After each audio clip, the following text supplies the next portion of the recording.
Nó bây giờ vừa là gì à? Là gì cơ, là gì lô chứ nó. Trời ơi. Nó bây giờ vừa là gì à? Tao mới à. Nó tao nói lưu vào tao. Bây giờ điện viên muốn chú biết này, đuôi khởi chiếu.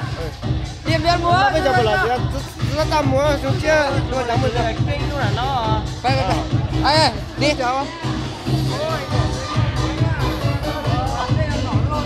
Nó bây giờ vừa là gì nè? Lọ cái này à. Nó xuống chia một lắm một rồi đó.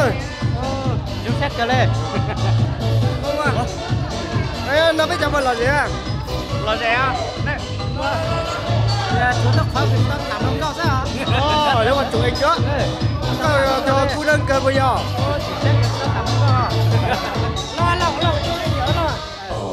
Nên nó bây giờ vừa là gì chứ? Nên chủ anh là gì cơ đấy bây giờ?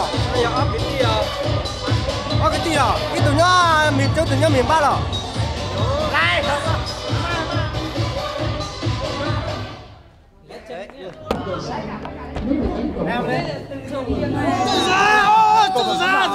Biết mù chỗ lấy cho biết chỗ nào.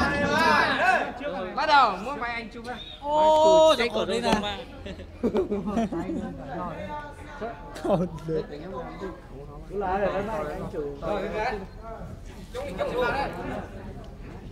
Bên nào là bé bên nào? Anh thử xe chú lên chụp bao gì cả. Có ba tuần rồi nè mà. Có sai chỉ chiều. Quay lại là chú à.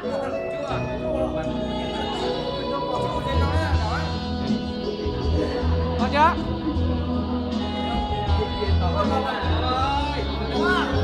Điện viên